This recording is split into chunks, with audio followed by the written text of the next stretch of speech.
Hello everyone, I am back at it. So, I've done a little bit more research, and first of all, as far as this lever is concerned, it's not an issue, it turns out. It turns out that I just simply was not pulling it hard enough, and it does disengage. For some reason, I thought that when this was simply sitting here, it would disengage the transmission, but instead you have to pull a little harder. And it does work. So that's not the problem. What I found from the research I've done is that the center section needs to be honed as well as these cylinder blocks. So basically, this is the old one, the old motor. This surface needs to be perfectly smooth without any trace of any grooves in between these channels especially.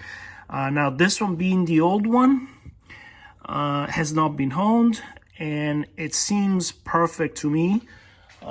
Let's check the old motor. That was the pump, and this one has very slight grooves in between these channels, but it seems to be normal wear. But it's possible that this could have been repaired by honing this down on sandpaper, wet sanding it. So the center section obviously still inside here. The mating surfaces of these guys also needs to be honed. And so I'm gonna take it apart again, get that center section out, inspect it, and see if there's any grooves, and hone it down on a flat surface, and then put it back together. At this point, I do need to replace the seal for this, since this came out twice already, or will have come out twice already. I think that one was a little bit dirty, so it might be a little wet. So I probably want to replace that too at this point. This one, I haven't touched it, and it is bone dry. I'm not gonna mess with it. I don't know if I should replace the seal under this guy.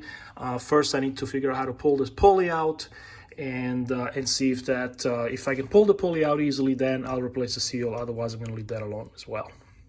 So disassembling this again, I already drained the oil, and took it apart enough so that I can just open it up. So that's what I'm going to do next. Well, it's open again. At this point, I'm a freaking master at doing this. Everything came out pretty neat and clean. The bottom of the motor is obviously nice and smooth, since this is a brand new part. Maybe I didn't mention that since I had to mow the lawn because it was getting ridiculously overgrown, I did use the tractor, and over the once or twice that I used it, it did get better, but not nearly enough power as it did when it was new, obviously. So I guess what to look for is any scoring in between these slots. And this one, I mean, again, for this being a new part, it definitely has some right there. I don't know if you can see it, but yeah, I see those black lines. So they're not deep at all, but clearly it is something visible, and this should be polished to a shine when it's factory. I'm not going to be able to do that, but it'll definitely be better than what it is now. And the motor instead, this one looks perfectly fine, but again, I will polish it just a little bit, maybe just using, maybe starting at 800 and then go up to 1000 and then 2000 grit paper. And basically you just go on a flat surface. I have a nice cast iron table saw. I'm gonna put the sandpaper on there, put some oil, and then just kind of, rub it around in a circle and buff the bottoms. So what I hadn't touched or replaced is this guy right here, the center section. And apparently this is the other thing that, as I knew originally, could go bad, but I didn't know what to look for. So if I look here, so this is the pump. This surface should be nice and smooth as well. What I struggled with is the fact that, see if I can position this better, is the fact that this has these channels, right, that those surfaces ride on, and those looked nice and neat. In fact, you can still see the cross marks of the machine, original machining. But if I look really close right here, there are some scratch marks right there. Never mind the pitting, that's just a natural cast iron. As long as the markings are not connected to each other, allowing oil to leak through, that's the issue. So this side doesn't look that bad, but I will polish it nonetheless. Well, this side, the motor side, the motor side is a little bit worse. Now, a lot of these scratch marks, especially in the vertical direction, I might have made as I pulled this thing in and out, like this one right there. But certainly, this is the issue right here. And I can actually catch my finger in there. I can feel it with my fingernail. So that scratch, that mark shouldn't be there. And again, connecting the two channels here. Same on the other side. So I'm gonna definitely polish this side starting at 400 grit paper, wet sandpaper, again using oil, not water, and then work it down to 800 and then 1,000, and I'll go down to 2,000. And I'm gonna make it so that these original circles here that you see shinier will actually go away. So I will get it right down to the surface. Now, it's gonna be a little bit of a challenge because it has this lip sticking out, this piece of cast iron here sticking out. So I need to find something that I can fit in here, and just basically I won't be able to go that much in a rotating motion, but I'll have to go up and down. But it needs to be something that grabs the entire surface so that I can maintain it nice and flat. So I need to figure out what to use. I've seen people use a honing stone and then just wrap sandpaper around that. I might just jump to Home Depot and buy one because at this point I am out of options, and I am now spending $1,000 on this transmission. Actually, this is probably $1,200. And to my amazement, I haven't found. I called a whole bunch of small engine repair shops around here, Southern New Hampshire, here near Salem, New Hampshire. Nobody repairs these or rebuilds these transmissions. They all want to replace them. They're more geared at engine repair as opposed to transmissions. And again, transmission, they just pop them out of an old tractor, put them into the, or you bring them and they sell you a refurbished, quote unquote, used transmission for $400, which is still a lot of money. So as you recall, I already spent, I believe it was about 80 and 70 plus the filter another 40. So I spent a good $200 already on parts, and this part alone is $200. And I'm not convinced that replacing the center section would make it work, because again, the surfaces need to be honed so that they match perfectly. So at this point, I got nothing to lose other than the time to take this apart and empty the oil, refill it again, and all that bull, if I have to go through this again. But I'm going to try this and see what happens. Well, this seems to be working out pretty good. So basically what I found is this piston that came out of an engine, a lawnmower engine I scrapped a while ago, and just put the sandpaper on top. Started with 400 and just kind of twisted and turned it, and I spent about 5 minutes adding oil in between, wiping it, adding new oil. I changed the paper 3 times, and I think it did a great job. As you can see, the marks are no longer there, and now I'm just going to go basically repeat the same thing but using 800, 1,000, and I'll even go up to 2,000 just for kicks. And then of course I got to do the other side right here. This is a little more challenging because it's inside this space, so I don't know if that piston will fit, but we'll see what happens. Okay, so I'm on to the other side of the pump, and not ideal, but I am using the old pump block or cylinder, basically flipped upside down like this, and again not ideal because of the holes right there. But basically I'm up to 1,000 now, and just been rotating, going back and forth a little bit, crisscross and all that. And like I said, I'm already up to 80 at this point, and as you can see, this is coming out very nice. Again, never mind the pitting. The important thing is that there were no connection scratches connecting these channels right here. So it's looking very good. I'm just going to do 2,000 just for kicks, and I'm going to call this done. Okay, so everything is cleaned, and I already put the motor back. New trick, by the way, rubber bands around the pistons, and the whole thing can be handled without anything falling off. So I put the rubber band on the motor, plop that in, and then remove the rubber band, and then put the center section down, bolted it down, and so that way, and I can feel it's nice and centered over here, and I can feel a little bit of a bounce. So that means that the pins are all, the pins are underneath all working properly. The pin is in there for the bypass. You can see right here, the little dark guy.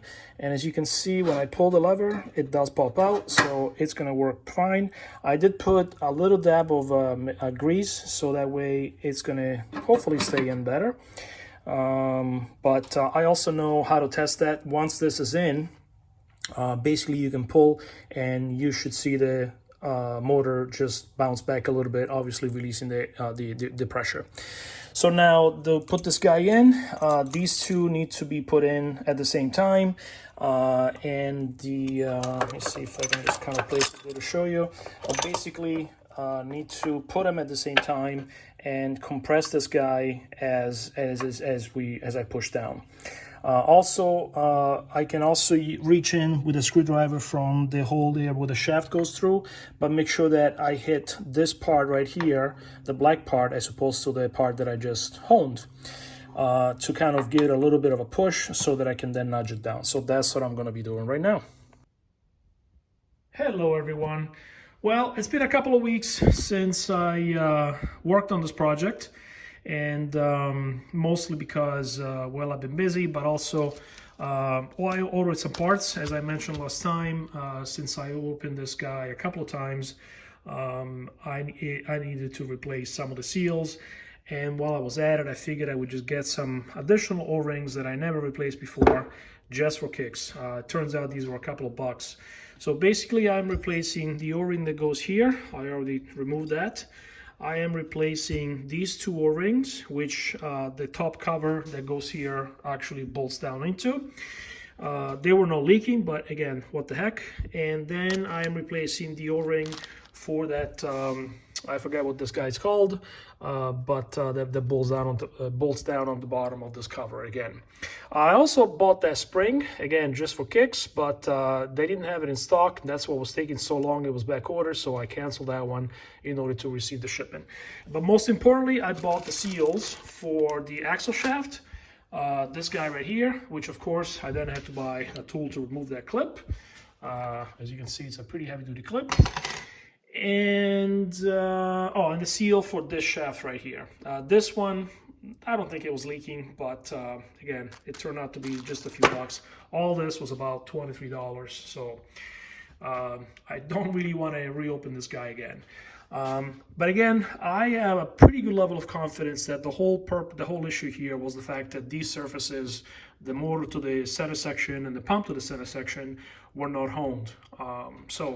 I think these are, and again, in fact, as I used it, I had to use the tractor a few times once I put it back together in order to, the grass was just getting under control.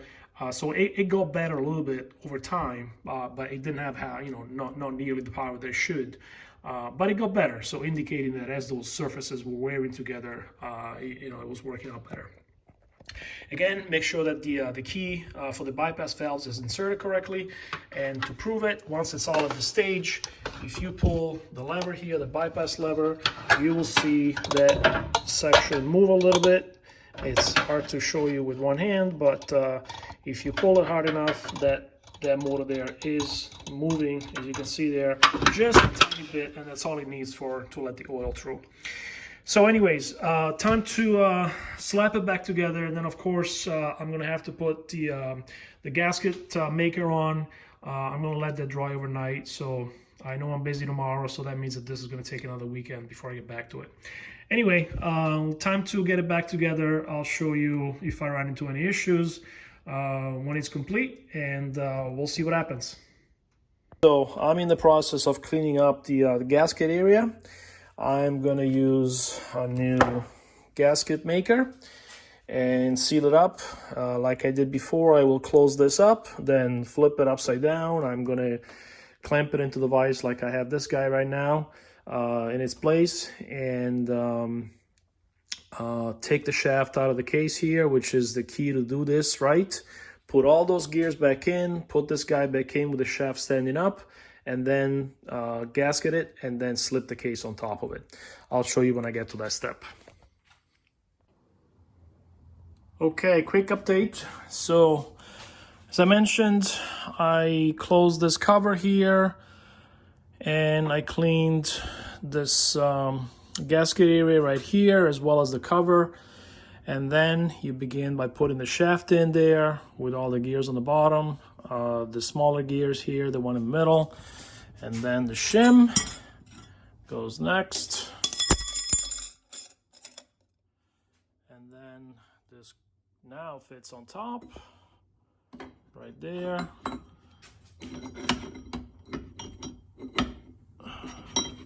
I probably need 2 hands to do this, but I need to match this gear with these gears, and then finally the shim goes on top of that. And then you close it, and I once again pray that it works. Let's see what happens. Like I said, 2 hands are better than 1, so slide this in, meshing this gear with that gear, and then finally is the washer. So now I'm gonna gook it up and close this cover, let it dry, fill it with oil. Well, everyone, honing the motor and the pump and the center section seem to have done the trick.